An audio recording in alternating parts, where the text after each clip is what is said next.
Bom dia, estamos de volta a mais uma aula de gestão da educação escolar.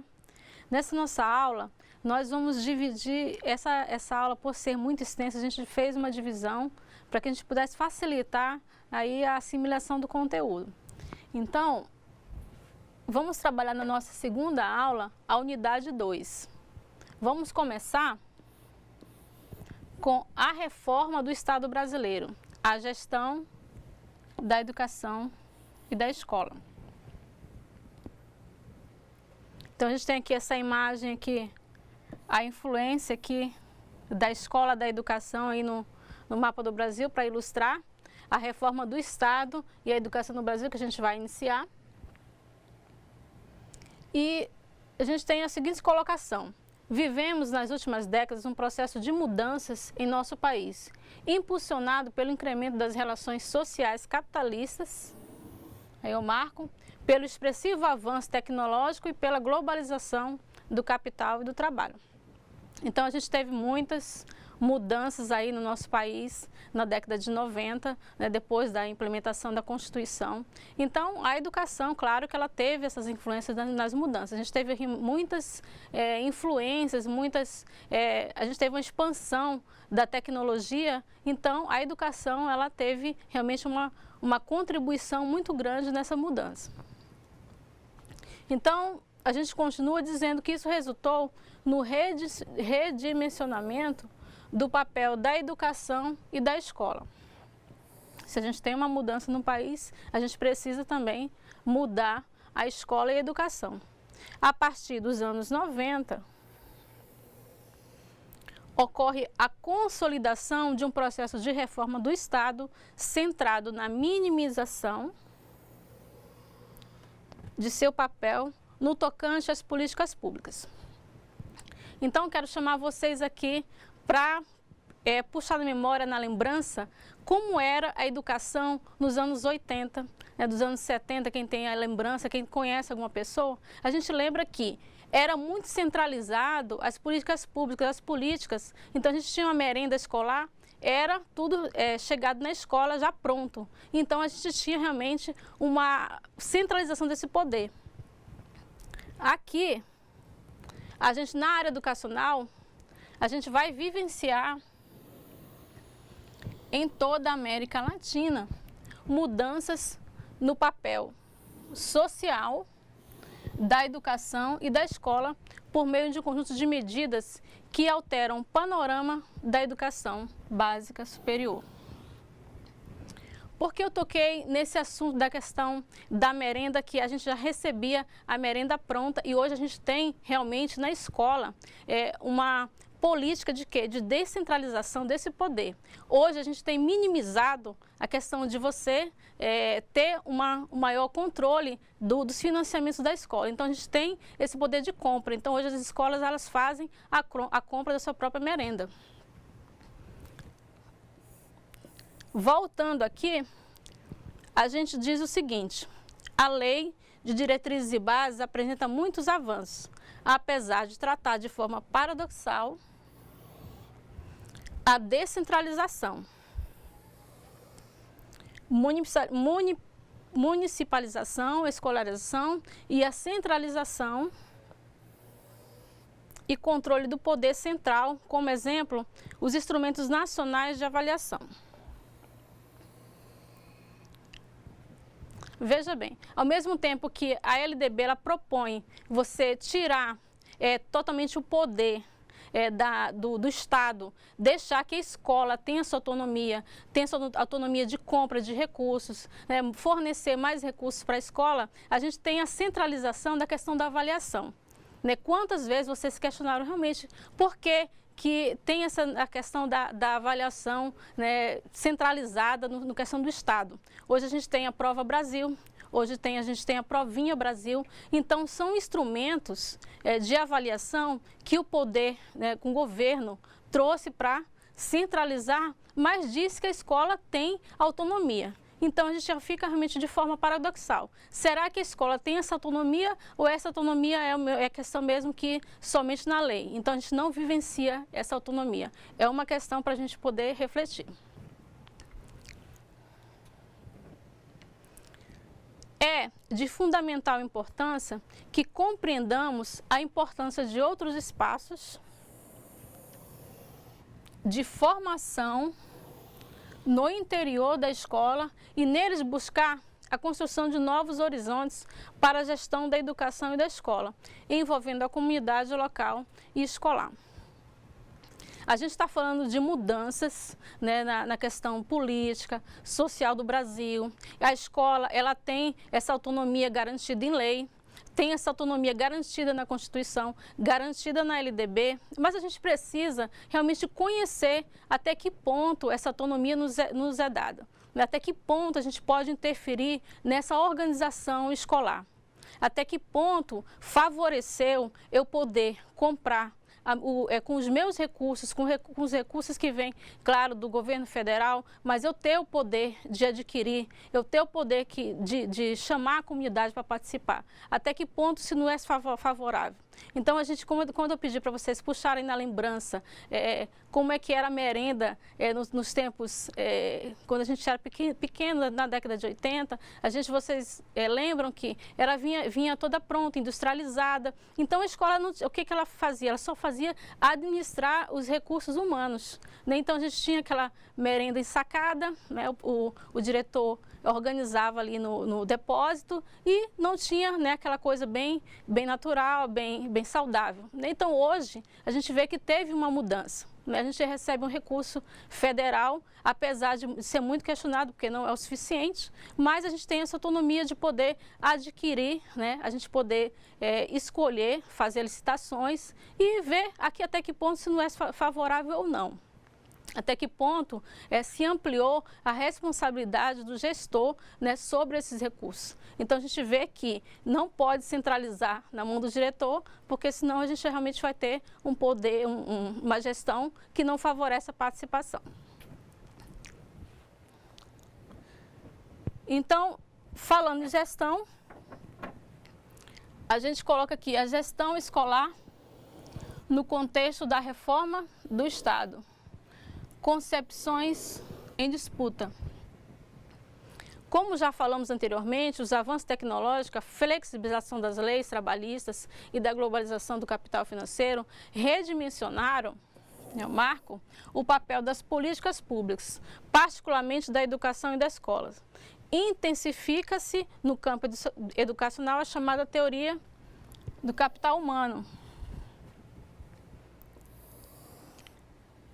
Essa teoria focava no investimento da qualificação para serem potencializados a capacidade de trabalho e, consequentemente, no aumento de produção. Então, a gente na década de 90, a gente tem assim, um avanço tecnológico, a gente tem realmente... a gente foi ampliado a questão do emprego, né? As pessoas realmente foi necessário para o país ter uma mão de obra mais qualificada. Então, isso influenciou diretamente na escola. Então, a gente foi buscar, né, os empresários foram buscar que os alunos fossem capacitados em cursos técnicos. Então, realmente foi investido aí um capital para que essas pessoas realmente fossem formadas para gerar mais recursos para a produção, né, nas empresas. Então, a gente também falando ainda da década de 90, a gente vai falar das outras mudanças significativas, né, dessa década. A gente tem aqui um grande ponto de discussão, um grande momento de discussão, que é o Estatuto da Criança e do Adolescente, o ECA. A gente marca aqui também que foi garantido em lei o processo de inclusão, né, das crianças com deficiência, né, da diversidade, né, nas escolas, e a própria gestão democrática. Então, essas mudanças que a gente marcou aí, ECA, a inclusão, a gestão democrática, claro que ele influenciou diretamente na escola. O Estatuto da Criança e do Adolescente, até hoje, ele gera muito debate, né? Vocês mesmos, entre vocês, aí devem estar questionando, né, refletindo sobre os benefícios e, às vezes, o retrocesso que o Estatuto da Criança e do Adolescente pode ter trazido no seu entender. Né? E a gente teve que muitas escolas tiveram que refazer o seu projeto político-pedagógico, né? Então, seu regimento interno, porque o projeto político-pedagógico a gente tem uma autonomia para criar, né, os objetivos, né, as metas, né, a escola tem essa autonomia, mas o regimento ele tem que atender ao Estatuto da Criança e do Adolescente, ele não pode ferir. Então, termos como suspensão, termos como advertência tiveram que ser modificados a sua nomenclatura para poder não ferir o Estatuto da Criança e do Adolescente. Então, isso gera muito ainda discussão entre os educadores em que, né, o que prejudicou na questão da autoridade da escola o Estatuto, né? Então, trouxe muito benefício, mas gerou outras consequências que, às vezes, para o educador, né, desfavorece bastante. Então, a educação passo a passo vai sendo desenhada, né, dentro dessa década na lógica dos negócios comerciais. Em 1995, criou-se o Ministério da Administração Federal e Reforma do Estado, é o MARE. Ele tem o objetivo de redefinir funções típicas do Estado, como regulação, fiscalização e gerência. Nesse período da década de 90, foram propostas reformas na educação básica, profissional, tecnológica e superior.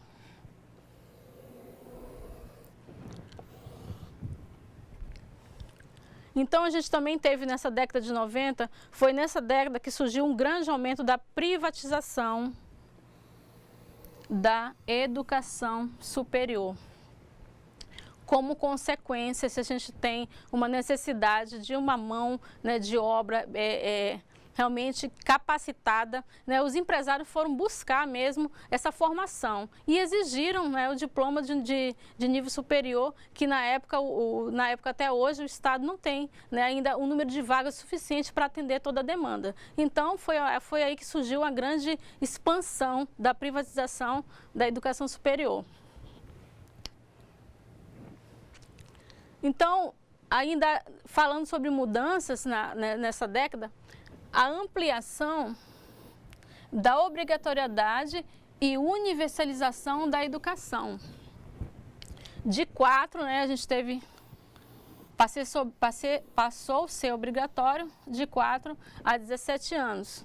Novos marcos de financiamento, ou seja, a gente tem aí a escola recebendo seus recursos, podendo utilizá-lo de forma das suas necessidades, políticas de inclusão, né, como eu já falei ali, adoção de ações afirmativas visando assegurar maior justiça social, entre outras.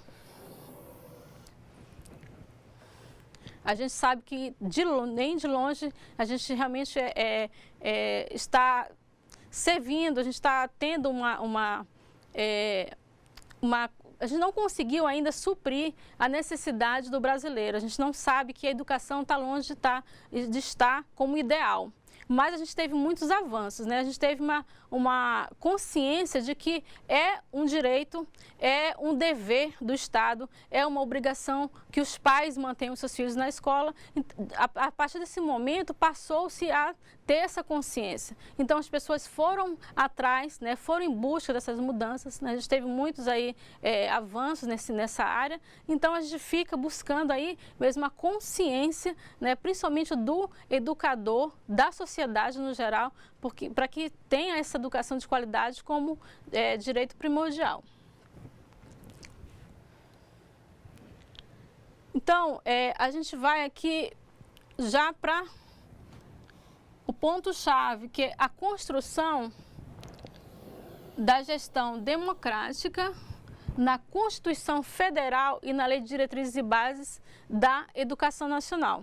Então, a gente tem aqui uma imagem aqui da nossa Constituição de 1988, chamada Constituição Cidadã, a nossa atual Lei de Diretrizes e Bases, e aqui, claro, como conquista, aqui nós temos aí uma imagem de pessoas, né, participando de uma eleição de direção, né? Então, a gente teve aí como consequência de direito, adquirido na Lei de Diretrizes e Bases, na Constituição, a nossa gestão democrática, ou seja, o poder da comunidade em escolher o seu gestor, o poder da comunidade em participar dessa gestão da escola, o poder da comunidade em poder interferir naquilo que ela acha fundamental, naquela qualidade que ela busca para o seu filho, né, para você enquanto funcionário.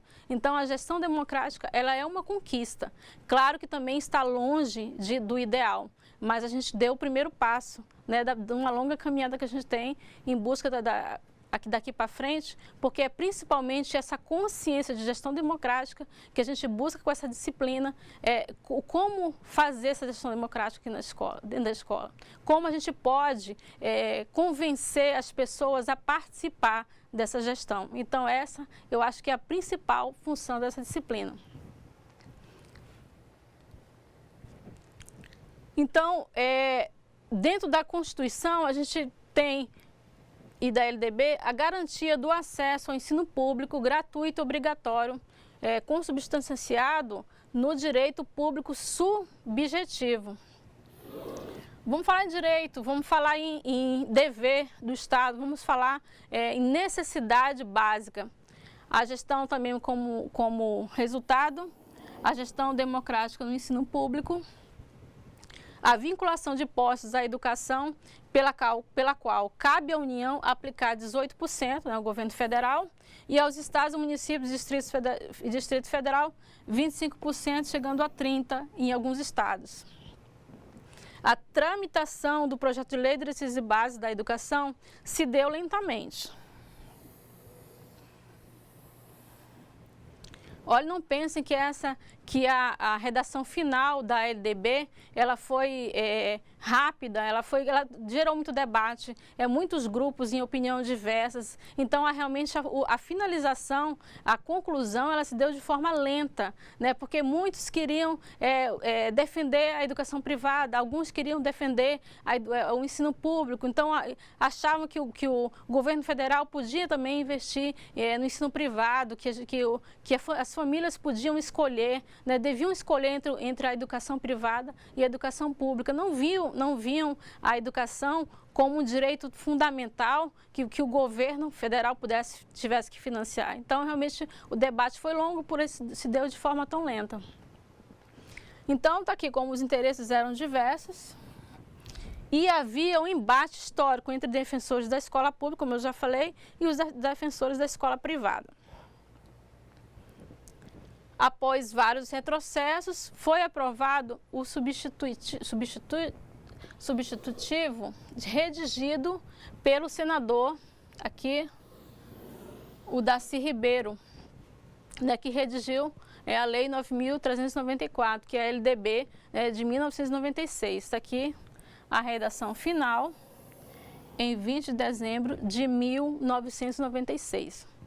A LDB e a Constituição favoreceram o debate e uma maior abertura política que fizeram surgir determinações legais, como o Estatuto da Criança e do Adolescente, o ECA, a lei que institui o Plano Nacional de Educação e os fundos de financiamento, como o Fundef, é o Fundo de Manutenção e Desenvolvimento do Ensino Fundamental e de Valorização do Magistério, e posteriormente, depois veio o Fundeb, que é o Fundo de Manutenção e Desenvolvimento da Educação Básica. Então, foi instituído também o Conselho Nacional de Educação, o CNE, garantindo a representação de setores organizados da sociedade civil. E claro que a gente não pode esquecer da gestão democrática na escola pública como direito adquirido. Então, quais são os princípios da gestão democrática, como eu falei anteriormente? Como eu faço, como o funcionário pode ter realmente não só... A gente sabe que a gente tem garantido em lei, garantido na LDB, garantido na Constituição, mas como é que se dá esse processo de gestão democrática? Será que assim, só pela lei instituída, a gente já tem garantido, a gente elegendo um diretor, a gente já está exercendo essa gestão democrática? É claro que não. Eleição de gestão, de diretor, é só um ponto da gestão democrática, né? Então, é só uma das conquistas. A gente tem muito mais para fazer, né? Se a gente pode eleger um diretor para a escola, mas se a gente não participar do conselho, se a gente não deliberar junto, se a gente não se organizar a ponto de participar realmente de forma efetiva dentro da escola, vai ser mais um, né, que vai ser substituído posteriormente por outro, que realmente a gestão democrática não vai acontecer. Gestão democrática é muito mais do que eleição para direção. Então, vamos ver quais são os princípios. O primeiro princípio, participação dos profissionais da educação na elaboração do projeto político-pedagógico da escola. Eu falei na aula anterior que realmente você participar do projeto político-pedagógico da escola, todo mundo tem consciência que a gente tem que participar. A gente tem consciência disso, os funcionários têm consciência disso. Mas como é que realmente essa participação se dá de forma efetiva? Realmente ela acontece ou é só no papel?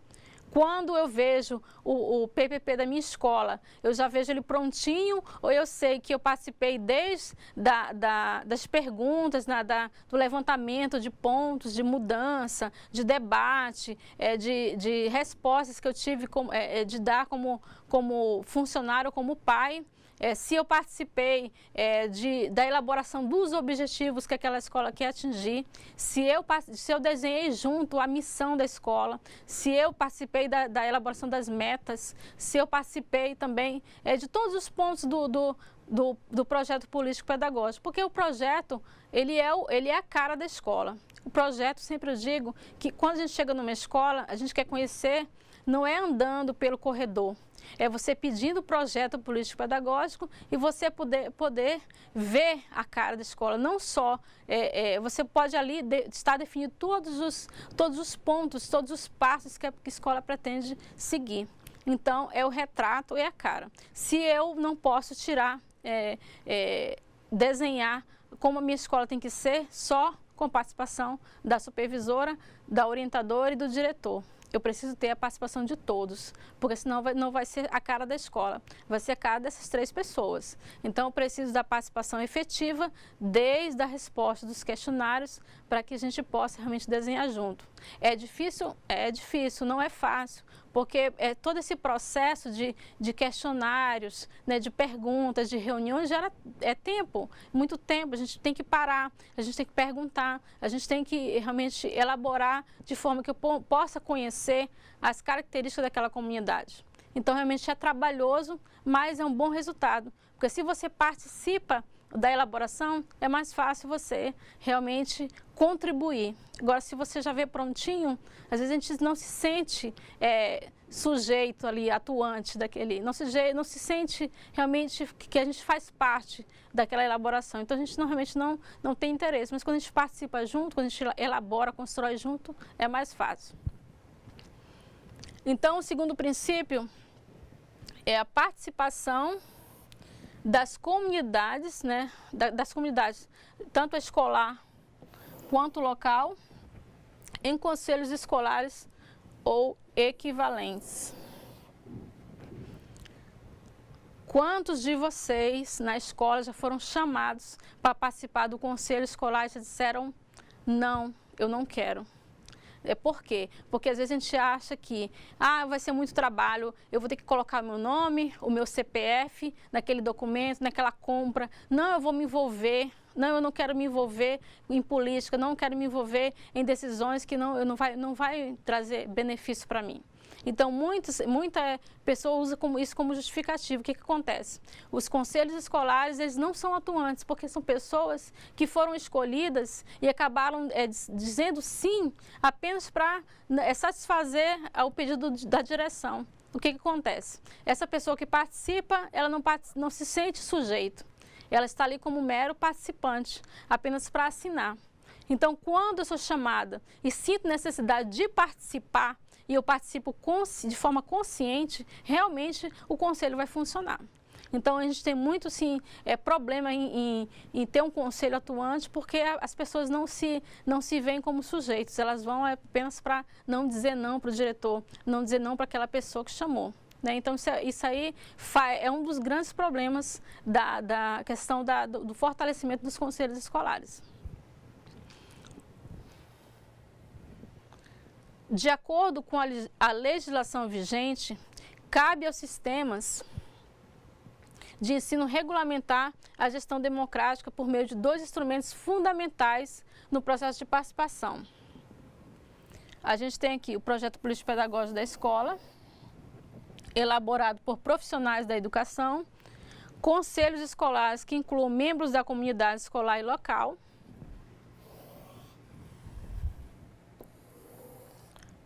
portanto, nem o projeto político-pedagógico da escola pode ser desenvolvido sem envolvimento dos profissionais da educação, nem o conselho escolar pode prescindir dos professores e funcionários.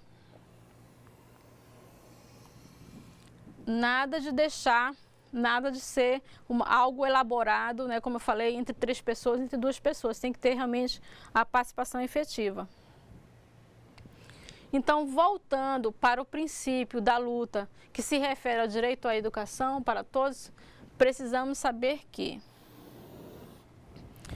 o PNE, fixado pela lei número 10.172, que é de 2001, estabelece diretrizes, objetivos e metas a serem implementadas nas diversas etapas e modalidades da educação básica e superior, de modo a garantir acesso à permanência e à gestão democrática, além da qualidade de ensino. Vou marcar aqui qualidade de ensino, que a gente sempre está tocando nesse ponto aí fundamental. O Ministério da Educação e Cultura coordena ações e políticas visando garantir a educação como direito social do cidadão.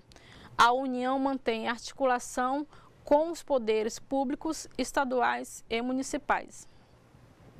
A gente está dentro da escola, depois a gente volta para um âmbito maior, que é o governo federal. A gente fala de financiamento, a gente fala de construção do conselho. Aí vocês me perguntando como a gente vai para um âmbito maior, depois a gente volta para dentro da escola, para que a gente tenha consciência do que é externo à escola, quais são os poderes, né, que estão interferindo diretamente naquela gestão. O que a gente tem que conhecer para que a gente possa intervir de forma positiva nessa gestão. Se a gente tem que participar, a gente tem que conhecer. Então, sempre estou falando, a gente precisa realmente voltar para esse estudo mais detalhado dos financiamentos, né, dos poderes que intervêm, para que a gente possa realmente intervir. Quando a gente fosse colocar numa reunião de conselho, quando a gente fosse colocar numa reunião de professores, a gente possa não dizer, olha, não, esse financiamento aí não pode ser, esse determinado produto não pode ser comprado com esse determinado financiamento, porque não faz parte. Então é importante que a gente conheça. Então muitos funcionários, eu tenho certeza, que não participam desse tipo de discussão, porque às vezes não conhece, às vezes não se coloca, porque às vezes fica meio tímido para poder falar, pois será que eu estou falando certo? Será que eu estou falando de forma correta? Será que esse financiamento pode ser usado para essa determinada compra? Então a gente precisa realmente conhecer para que a gente possa intervir. Eu tenho certeza que vocês, depois da aula de gestão democrática, da aula de gestão e da educação, do próprio funcionário, vão poder realmente mudar como funcionário. Se você não era participativo, você vai com certeza se tornar mais participativo. Então, voltando aí para um âmbito maior, que é do governo federal, a Constituição Federal do Brasil, de 88, declara a educação como um direito social, citando seu amplo desenvolvimento, incluindo o preparo para o exercício da cidadania e sua qualificação para o trabalho. Define prioridades e atribuição dos poderes, onde define políticas de gestão que garantam o envolvimento e a participação da sociedade civil na formulação e implantação de ações e programas voltados para a universalização da educação básica e para a melhoria da educação nos diferentes níveis e modalidades. o interessante não é a mudança só na educação básica, só na educação infantil, né? A gente teve uma expansão das universidades, como eu falei no início, universidades de ensino privado, né? Mas a gente quer melhoria em todos os níveis e modalidades. A gente busca essa qualidade em todos os níveis e modalidades e em todas as escolas. É direito garantido em lei. Nós temos que buscar, nós temos que lutar por essa qualidade. Nós, enquanto funcionários que estamos agora nos capacitando, um pró-funcionário, nós estamos já dando um passo grande para essa qualidade. Porque eu, como funcionário que conheço os meus direitos, com certeza vou ter mais força para poder lutar por eles. Então, a gente está aqui realmente em busca sempre da qualidade.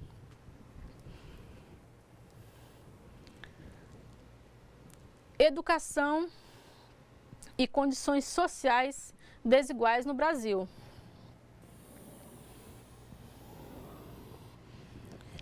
A gente tem aqui nessa imagem, veja bem essa imagem.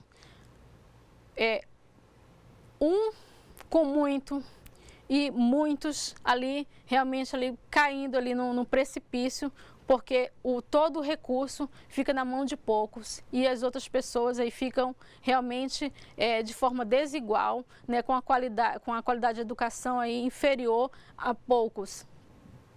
O que a gente está buscando aqui não é você ter recurso para poder pagar um ensino privado para o seu filho, porque a educação pública está defasada, como muitos falam. O que a gente está buscando aqui é a qualidade do ensino público, porque nós pagamos impostos, nós pagamos para ter essa qualidade. Então é direito nosso. A gente luta para ter esse recurso, não para dar para os empresários que são donos de escolas privadas. A gente busca a gente quer ter recursos para ter um ensino público de qualidade e poder investir em cultura, investir em lazer, investir na nossa moradia, claro. Mas educação é direito e de qualidade, claro, com certeza. Então a gente precisa lutar por eles, né? Claro que a gente tem que ter muitos avanços, precisa adquirir muitos avanços ainda, né? Nossa caminhada é longa, mas a gente já está dando o primeiro passo. A gente tem que lutar por essa educação em que o ensino privado ele ganhou espaço, porque a gente foi vendo que a educação era desvalorizada, a educação não era vista como prioridade e a gente foi migrando para o ensino privado. Realmente não vai se investir em qualidade, o professor de escola pública ele já está desmotivado, mas não é diferente da escola privada, é o mesmo professor. Porque a gente precisa lutar pela nossa qualidade, nosso direito. Então, o desempenho dos estudantes brasileiros, aferido por meio dos exames de avaliação do Ministério da Educação, demonstra que a aprendizagem dos alunos está abaixo dos padrões adequados.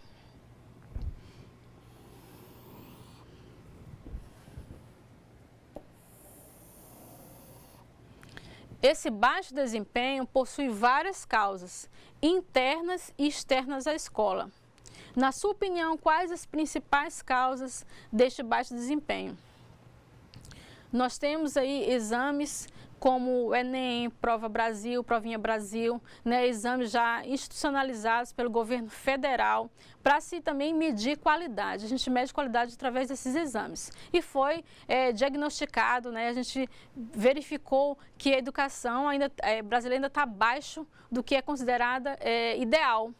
Mas por que isso acontece? Será que é só pela estrutura das escolas? Será que é o professor que é mal pago e também não consegue ministrar uma boa aula? Porque a educação da escola privada é melhor do que a educação da escola pública? O porquê dessa melhora? O que se deve essa melhora? Então, a gente tem várias causas, né, internas e externas à escola. A gente tem um problema também dentro da escola, né, que às vezes é uma má gestão, né, às vezes tem professores, estados que pagam de uma forma razoável, né, tem uma estrutura boa dentro das escolas, bons materiais, mas ela é muito mal administrada, mal direcionada, então a gente fica percebendo que são muitos os fatores que interferem nessa qualidade. E a gente está buscando essa melhora. Então, a gente precisa pensar em que eu, funcionário, possa contribuir para que a gente possa avançar, né, nessa qualidade que a gente está tanto em busca. Temos vários fatores, olha, tá? A gente está aqui repetindo, mas que interfere diretamente, como questões sociais, né, que a gente fala sempre, questão do aluno que mora em situações de risco, né, econômicas, que não pode, às vezes, até chegar à escola, estruturais, né, os processos de organização e gestão pedagógica, como eu falei, uma escola mal gerida, mal administrada, carência de profissionais sempre, né, a gente sempre tem essa carência de profissionais qualificados, entre outros. Veja que eu marquei ele carência de profissionais, eu marquei sozinho, porque a gente tem carência tanto de profissionais qualificados, não só qualificados, a gente tem carência de profissionais da educação. A educação ela não está mais atraindo os jovens. Foi verificado que a profissão do magistério, o educador, não só o professor de sala de aula, mas o educador em si, ele não está atraindo. Então a gente tem uma carência muito grande de profissionais. E os poucos, né, que estão restando, a gente está vendo que tem às vezes profissionais que não são qualificados, né? Então a gente fica meio que, será que se tivesse um maior número, né, mesmo que não fosse, então, né, é boa essa reflexão. A gente intervir dessa forma é difícil, porque isso é um problema externo, né, um problema que a gente não pode resolver. Essa carência o governo federal tem que investir realmente de uma forma bem ampla, que possa atrair mais pessoas para a carreira de educador.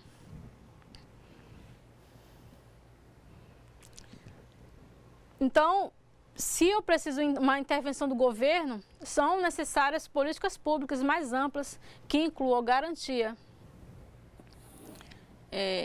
de melhoria dos indicadores de acesso, permanência e gestão com qualidade social na educação básica. Recriar e democratizar a escola são processos fundamentais nas lutas pela qualidade do ensino e pela melhoria das condições de vida da população brasileira.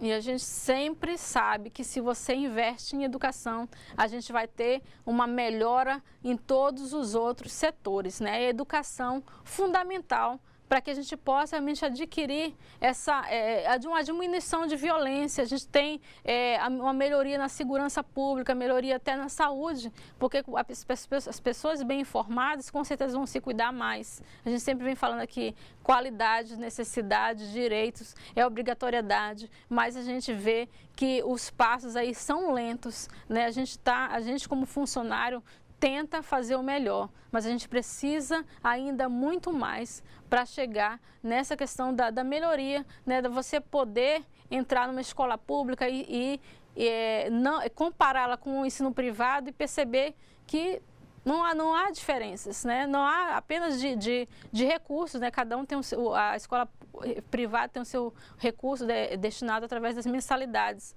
mas não há diferença de qualidade, as duas têm a mesma qualidade. Esse é o nosso ideal, esse é o nosso objetivo, né? Porque os profissionais são os mesmos, né? A gente sabe que tanto quanto da escola pública quanto privada tem profissionais, muito bons profissionais. Só falta a gente realmente perceber que a gente pode adquirir essa qualidade através da nossa participação. Então, na próxima aula, nós vamos apresentar a organização do sistema educacional brasileiro, as competências dos entes federados e a discussão de alguns indicadores educacionais. Veja bem, a gente sabe que a escola, a administração municipal e a administração federal, elas têm, cada um tem a sua responsabilidade. O Estado, né, com as escolas, os municípios também, mas aí há uma divisão. Então a gente precisa conhecer para que a gente possa poder, às vezes, argumentar. Quem é de secretaria sabe que muitas vezes os pais, eu quero matricular meu filho, né, na educação infantil, vai numa escola estadual e diz que ele tem direito garantido em lei, e a gente sabe que essa administração das escolas é dividida entre o município e o Estado. A gente precisa conhecer, né? Então a gente sabe que nós temos direito, enquanto cidadão, em matricular nossos filhos. Mas se a gente tem uma criança de educação infantil, a gente precisa saber em que esfera eu posso procurar para conseguir a vaga para esse meu filho que é da educação infantil da pré-escola. Eu preciso saber responsabilidade de quem? É do Estado ou do município? É responsabilidade de quem? O ensino médio é da esfera estadual ou municipal? Então, a gente conhecendo realmente as responsabilidades, a gente pode realmente argumentar, né? Porque a gente passa muitos apuros, às vezes, na escola, porque a gente chega com os pais, né, realmente pressionando, né, por direitos, né? Realmente os deveres, às vezes, são esquecidos. Os pais, às vezes, não lembram que não só direitos, mas também deveres. A gente precisa realmente conhecer todas essas esferas, essa divisão, para que a gente possa realmente intervir junto com os pais. Nós temos nas atividades 2 questões interativas que eu peço a vocês realmente que mandem a sua realidade, explique para a sua realidade aqui com a gente no estúdio, explique como acontece na sua escola, não tenha medo, a gente não vai citar aí nomes de escola, a gente só quer que realmente você fale a realidade. Fale como é que acontece na sua escola. Qual a dificuldade que vocês têm em implementar o conselho escolar? Qual a dificuldade que vocês têm em elaborar o projeto político-pedagógico? Isso é muito importante. É muito importante que a gente saiba, é muito importante que a gente socialize para que a gente possa realmente ter várias opiniões e construir realmente alguma base para que a gente possa intervir na nossa. Tá bom? Então, muito obrigado. Até a próxima aula, até a 3ª aula. Então, a gente fica por aqui e até a próxima. Bom dia.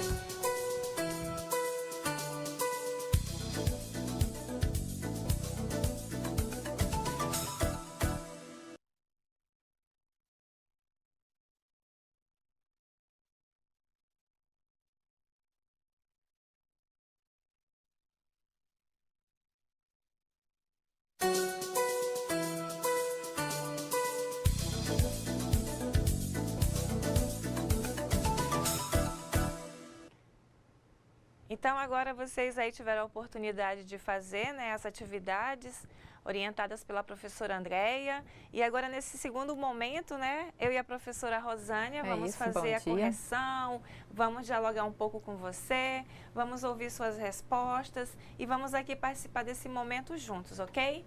Então, vamos lá, a correção das atividades. A primeira questão, ela é referente ao seguinte tópico.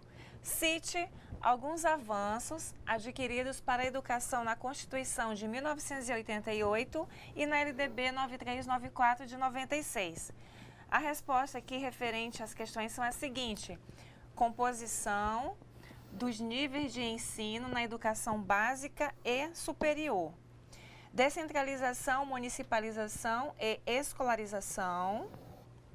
Depois, definição dos princípios da gestão democrática. Importante destacar que a gestão democrática hoje é algo muito presente no contexto escolar.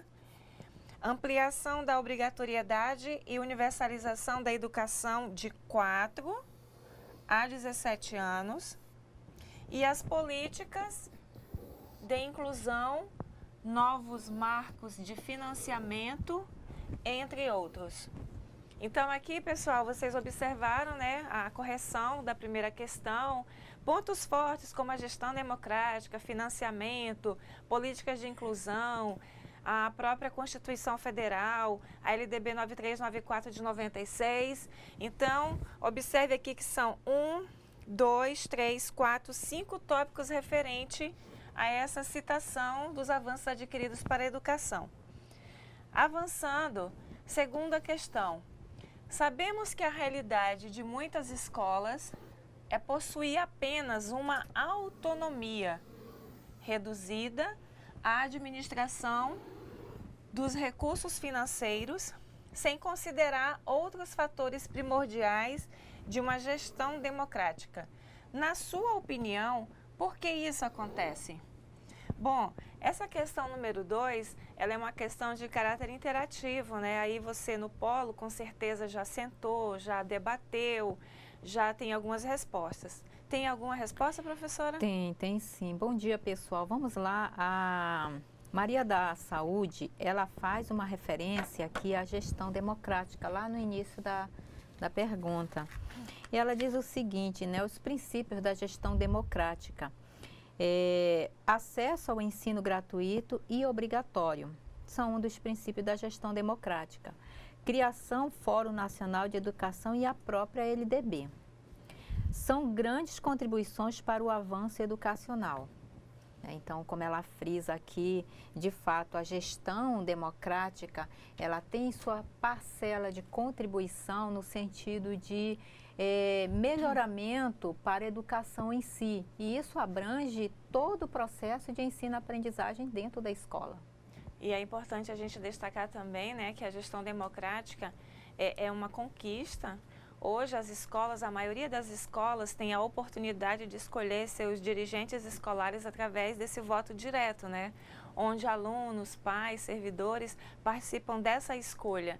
É um momento organizado, previsto na forma da lei, e tudo isso é importante para garantir essa participação. Você escolhe, você acompanha o trabalho do gestor e também é importante ressaltar que dentro da organização escolar hoje ainda temos outras formas também de participação, como é o caso dos conselhos escolares, que a gente vai abordar mais adiante. Então, professora Domingas, com relação à terceira questão, então nós temos aqui a Rosângela Aparecida, de Cerejeira. Então, a aluna Isabel, ela fala o seguinte, que a falta de colaboração dos pais, eles cobram muito dos direitos dos filhos e poucos deveres. Na opinião da aluna, a união e participação dos pais é muito importante, desde que ajude a construir uma escola de qualidade. Exatamente, a gente observa aqui que a terceira questão, ela fala exatamente, né, ela pede que você fale um pouco das dificuldades para a composição de um conselho escolar. E a participação aqui da aluna lá de Cerejeiras, ela já aborda alguns pontos também importantes nesse sentido. Referente à questão do conselho escolar, a gente observa que ele, em termos burocráticos, ele exige um pouco, né, da organização, da gestão da escola, mesmo porque ele é composto por etapas. Primeiro, assim como a escolha para o diretor da escola ser apontado para a função, né, pela comunidade, o conselho escolar ele também vai pela mesma linha, mas da seguinte forma, né, o diretor ocupa o cargo de presidente do conselho. Aí o diretor, ele faz o convite aos servidores e aos membros da comunidade e vai formar o conselho. Esse conselho, ele é composto da equipe do conselho fiscal, a equipe que vai deliberar as compras, a equipe que vai acompanhar a entrega de mercadorias e outros bens que a escola venha a adquirir. Então, quando o conselho passa pela apreciação da comunidade através do voto, porque ele acontece dessa forma, é feita toda uma parte burocrática, que é o registro da ata, onde vai constar os nomes dos integrantes. Depois, essa ata é levada para um advogado que vai dar fé, ou seja, vai tornar esse documento validado. Depois, esse documento é levado para o cartório, onde ele vai passar também por um processo de reconhecimento. Depois, esse documento, ele é levado ao banco. E lá no banco vai se abrir as contas, né, onde esse conselho vai acompanhar todo o processo. Então, o conselho escolar hoje, ele é um grupo muito importante dentro da escola, porque ele não fica só na mão do diretor, mas tem outras pessoas também que acompanham. Por esse motivo, uma das dificuldades é essa composição, porque muitas pessoas acham que elas não têm obrigação com a escola. Porque a escola é somente aquele local que vai oportunizar o ensino e somente isso.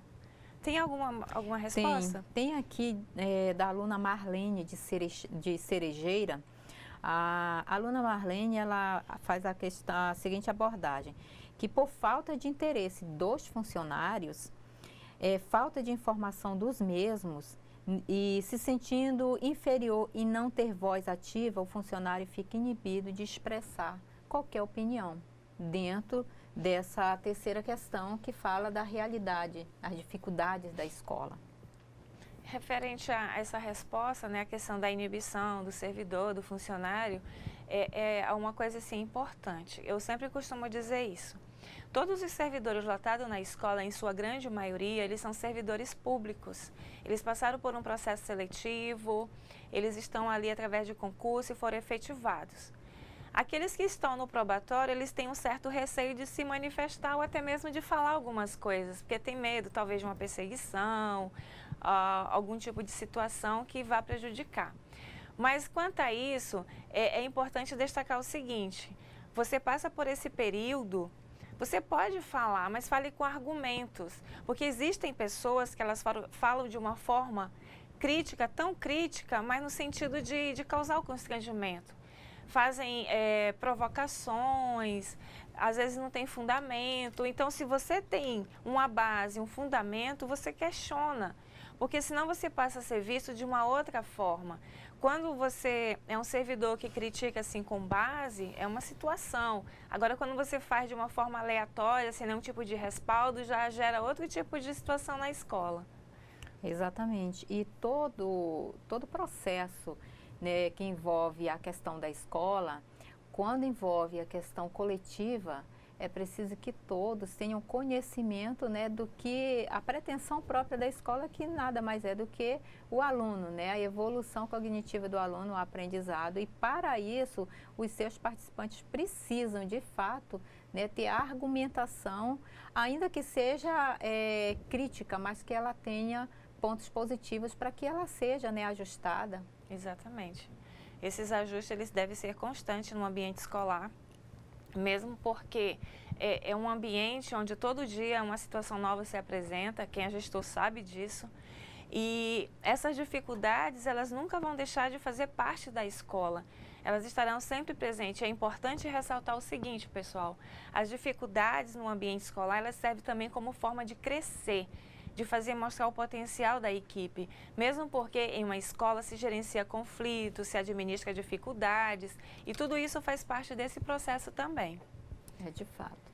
E, professora, voltando lá no primeiro slide, que nós estávamos abordando a questão da LDB e a sua reformulação, a gente observa que, com o passar do tempo, a própria sociedade, a evolução, a transformação, foi preciso haver essa transformação, esses ajustes, né, que favorecessem toda essa mudança, né, tanto no ensino básico como no ensino superior. E hoje a gente observa que houve uma grande modificação dentro, né, até próprio do ensino superior, que hoje o professor, para ele adentrar numa escola e ser docente, ele precisa ter no mínimo uma pós, um mestrado.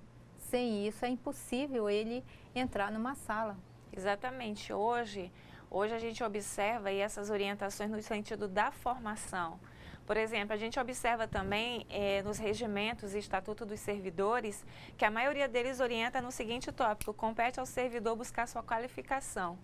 Essa qualificação, essa ampliação de conhecimento, ela é uma busca individual, porque, por exemplo, eu não posso buscar isso por você. Se eu quiser estudar, se eu quiser ter cursos a mais, eu tenho que fazer essa busca. Por quê? Como é que eu vou buscar por você? Eu posso te orientar, te incentivar, porque isso parte dos princípios da motivação. Essa motivação ela pode ser interna ou de caráter ambiental. Então, nesse sentido, é necessária essa formação, essa qualificação, essa busca constante também. Exatamente. E a formação continuada do professor, como é importante, né? A cada passo que ele dá, a cada interesse que ele tem, o professor precisa estar se capacitando, né, para que ele possa entender que cidadão ele quer formar, né, para a realidade, o que está exigindo a sociedade. Então, o professor tem que ter consciência da sua prática. Exatamente. E no próprio projeto político-pedagógico da escola, existe essa orientação, que tipo de cidadão se pretende formar. E esse cidadão, durante o período que ele estiver naquela instituição de ensino, ele vai receber algumas orientações, até mesmo para a vida, né? Ontem mesmo eu conversava a respeito dessa questão de conteúdos, né? O Rubem Alves, ele fala o seguinte: esse conteúdo dado na escola, ele vai servir para quê na vida do aluno? Então, tem essa questão dos conteúdos. O conteúdo, a maioria deles serve para a vida? Ou os conteúdos servem para cumprir a questão de conteúdos mesmo de uma proposta da disciplina? Aí também tem o Perrenot que fala na questão de conteúdos, né? Os conteúdos servem para a vida, tanto é que ele aborda as competências para o docente, né? Orientando o docente, para exatamente incentivar o seu aluno. Exatamente. Tem uma fala que eu sempre uso, e essa fala eu usei em um dos meus artigos das minhas graduações, que eu sempre abordo a seguinte questão: para que serve o que eu estou ensinando? Isso. Né? O que eu preciso para criar no meu aluno uma consciência crítica? Né? O que eu pretendo com a minha prática, com o meu conteúdo, com o que eu estou trazendo para a sala de aula? Essa questão dos conteúdos, elas são importantes até mesmo para orientar quanto à reflexão, à criticidade. E esses conteúdos, a gente sabe, por exemplo, vamos pegar uns conteúdos de língua portuguesa. A questão da concordância, os dígrafos. Então, tudo isso, se a gente for organizar um conjunto, eles têm um significado futuramente na questão da organização da escrita, na organização da fala, entre outros elementos. E da matemática, os conteúdos da matemática, o que eu vou levar para a minha vida? Principalmente a questão do raciocínio, as 4 operações, por exemplo, eu vou usar sempre. Eu vou ao supermercado e eu vou fazendo os cálculos mentais. Eu vou fazer uma compra, planejar uma compra, eu já sei que eu vou fazer a divisão em parcelas. Então, a matemática nesse sentido, ela orienta. Mas tem conteúdos da matemática em si, de que forma eles vão contribuir no meu dia a dia? É importante ressaltar o seguinte: tem a proposta da disciplina, conteúdo X, que eles depois serão adequados em, por exemplo, vão fazer a parceria e vão dar continuidade. Aquele conteúdo na série 5º ano, 6º ano, e até se cumprir a proposta da disciplina em termos de conteúdo. Esse trabalho interdisciplinar, ele é tão importante que não deixa o aluno somente trabalhando aquela disciplina, né? São vários professores, mas ele pode trabalhar interdisciplinaridade, como você acabou de falar. Pode trabalhar a língua portuguesa com matemática, ciências com geografia. É preciso ter essa interação das disciplinas do próprio professor e também estar inserindo os temas transversais, que é tão importante os temas transversais na nossa atualidade. Exatamente. E a interdisciplinaridade hoje é muito citada em eventos, em congressos. É algo muito presente no ambiente escolar, porém, a gente percebe que ainda existe uma certa resistência, né, de alguns docentes nesse sentido. Mas vamos aqui, referente às políticas de inclusão, os novos marcos de financiamento, entre outros, aqui que foi abordado no primeiro ponto. Referente a essas políticas de inclusão, né, que a gente observa em termos de avanço. A gente está falando um pouco dessa organização da educação especial, né, que as escolas hoje recebem esses alunos portadores de necessidades especiais no seu ambiente escolar.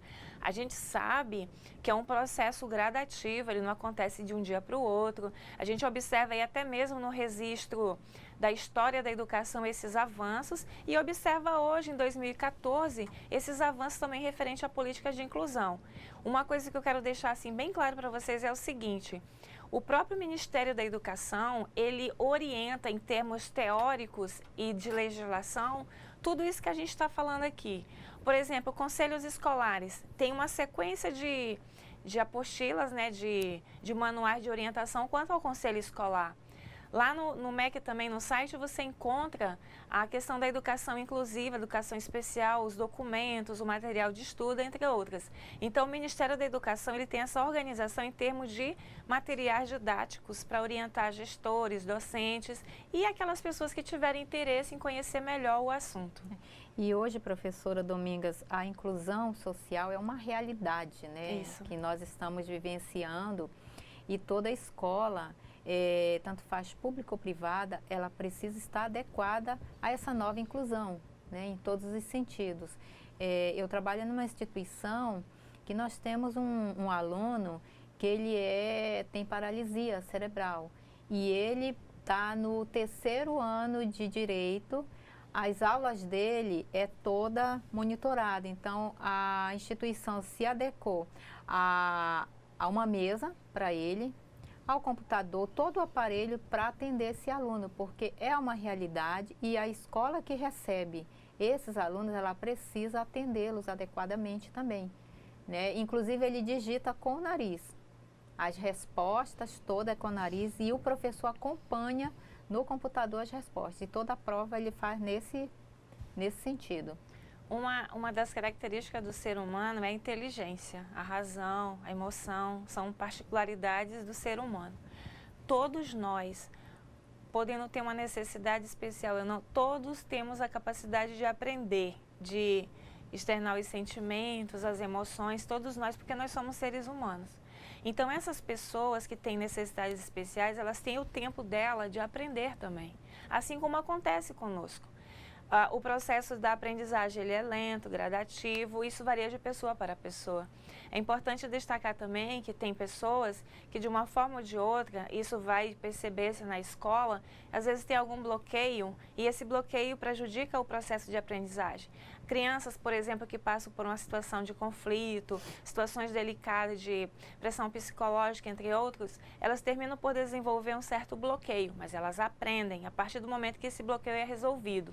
Assim como os PNE, portadores de necessidades especiais, eles também aprendem. Aprendem no seu tempo, aprendem no seu ritmo, mas eles também aprendem. Aí, nesse caso, a escola precisa buscar maneiras didáticas diferenciadas para fazer com que esse processo ocorra. E esse processo, ele vai acontecendo porque ele é um processo, conforme o próprio nome diz. Tem mais alguma resposta? Tem sim. Essa resposta aqui, ela faz referência à questão 2, que é da Vanilda. Ela diz o seguinte: entendo que isso ocorre porque a comunidade escolar não concebeu o sentido amplo da gestão democrática, que vai muito além da escola, dos diretores, em gerir os recursos destinados à escola. Essa é a aluna Francinete. Mas nós temos outra, eu acredito que seja da Vanilda essa questão. Ela diz o seguinte: não sei como é nas outras escolas, porque na escola que eu trabalho, a gestão democrática funciona mesmo. E o nosso gestor faz questão de que todos os funcionários, além de atuar nas funções, também participe de todos os projetos realizados na escola, tais como reuniões pedagógicas. É tão importante, né, esse envolvimento da própria comunidade escolar estar participando, né, nessa transformação aí do projeto. E é importante também destacar que o gestor, ele é o líder. Então, o gestor, ele precisa convidar o servidor a participar das decisões, fazer com que o servidor também se sinta parte daquele ambiente, não só como uma pessoa que vai ali cumprir a sua carga horária, mas também uma pessoa que decide, que pode dar opinião, que pode ajudar e contribuir com o trabalho dele. Eu fui gestora por 10 anos em uma escola municipal e eu vou dizer uma coisa aqui para vocês. Uma das pessoas que muito me ajudou nesse processo todo de trabalho, de ser gestora, foi o vigia da escola, o seu Francisco. Então, ele era uma pessoa assim que eu conversava muito, porque o vigia é a pessoa que recebe a comunidade. É ele que, de certa forma, é o termômetro de como as coisas andam ali na entrada, na saída, é ele que ouve reclamação, é ele que ouve as sugestões, é ele que ouve tudo. Não era título de fofoca, mas era título de contribuição que ele ajudava e auxiliava no nosso trabalho. Tanto é que muitas dicas e orientações que ele dava, a gente terminava acatando e via que tinha resultado depois. Não é porque a pessoa tem, por exemplo, um grau de escolaridade bem abaixo do meu que eu vou deixar de ouvir. Porque a pessoa tem uma grande sabedoria e às vezes tem informações e visão muitas vezes que a gente nem tem. Então fica aí a minha dica para os gestores: ouça aquelas pessoas que estão na escola há muito mais tempo do que você, que conhece a realidade e que pode contribuir com o seu trabalho também. Tá certo. Eu quero mandar aqui um abraço para a Vanilda, de Espigão do Oeste, que está participando das respostas aqui. Vanilda, um abraço para você. Seja bem-vinda, continue mandando seus comentários. Agora, professora, nós vamos para o seguinte comentário aqui. Eu achei muito interessante, de Espigão do Oeste. Ela diz o seguinte, com referência à questão 3. Que em muitos casos, os atores envolvidos no processo não querem se comprometer alegando falta de tempo. Alguns se sentem despreparados, acreditam em ações distorcidas, em falações distorcidas sobre a função do conselho escolar e acabam se desmotivando. Essa questão aqui veio da Ana Lúcia. Quer comentar, professora? Quero. Olha só, a gente sabe que atuar em um conselho, ele vai exigir, de certa forma, um tempo, uma disponibilidade para você participar das reuniões. Mas é muito importante deixar claro uma coisa. Quando não tem um conselho na escola e esse conselho precisa existir, sabe quem termina sendo prejudicado? As crianças, os alunos. Porque é o conselho que vai fazer as compras, as aquisições. É o conselho que vai conseguir todos os recursos para que a escola desempenhe o seu trabalho. E aí, se não tiver a merenda, eu tenho lá uma quantia X na conta, lá do PENAI ou do PEMAI. E eu só posso utilizar esse recurso se o conselho estiver atuando. Se não tiver, as crianças vão deixar de ter a merenda. E isso, de certa forma, não fica bom para o gestor. Ele ter o recurso em conta, não poder gerenciar porque algumas pessoas se negam. Sim. Então, é importante fazer essa reflexão observando. O conselho, ele tem uma importância muito grande. É uma autonomia que a escola hoje tem e pode contar com ela. Recordem aí, lá na disciplina de educadores e educandos, aquela abordagem histórica que nós fizemos, lá da época de Dom Pedro, e as conquistas que temos hoje através das lutas, da nova lei que prioriza, né, que enfatiza essa importância aí de algumas situações para o ambiente escolar. Então é importante que a gente tenha bem claro isso. O conselho, ele é algo importante, ele é uma forma de participação coletiva, assim como o projeto político-pedagógico já é mais centrado na escola. E tudo isso contribui para que a escola tenha a sua autonomia para gerenciar os recursos humanos que participam desse conselho, e com isso a escola que sai ganhando. Mas é importante saber desenvolver todo o processo. Olha que interessante, professora, veio da Maria da Saúde. Aqui de Porto Velho, né, Maria? Ela mandou 2 respostas, Uma ela se refere a 2 alunas, a Marlene e a Vanderleia. Vamos lá para as respostas da Marlene e Vanderleia. Agradecendo a Marlene e Vanderleia, né, pela participação. É isso, obrigada Marlene, Vanderleia. A Maria da Saúde também. A Maria, né, que a tutora é bem atuante. Exatamente. Ela diz o seguinte, fazendo referência à questão 1. Garantia do acesso ao ensino gratuito é obrigatório, consubstanciado no direito público ou subjetivo. A gestão democrática no ensino público, vinculação de imposto de educação pela qual cabe à União aplicar 18% e aos estados, municípios e distritos federais 25%. Essas respostas vieram da Marlene e da Vanderleia. Isso, aí são as responsabilidades, né? Essa questão aí desses recursos, agradecendo também a participação das meninas. Tem mais outra resposta? Tem sim, da Maria da Saúde também, tá? Referente a 2. São várias as questões que interferem, até mesmo dificulta a participação de todos na gestão democrática, dentre os quais devemos citar desinteresse pessoal, alegação da falta de tempo, falta de espaço para as conversas, entre outras. Pois é, essa questão das conversas, a gente sempre orienta, né, que essas conversas devem ter um planejamento, por exemplo, não ser informal, assim, de forma aleatória, mas algo planejado, até mesmo para a pessoa se organizar. Agora, quando houver realmente uma necessidade, aí a equipe gestora senta com quem precisa, né, sentar para decidir algumas coisas. Mas esse caráter da reunião, do planejamento, ele é muito importante porque ele demonstra a organização da equipe. fazer um cronograma de reuniões, planejar as pautas, tudo isso é importante. Certo.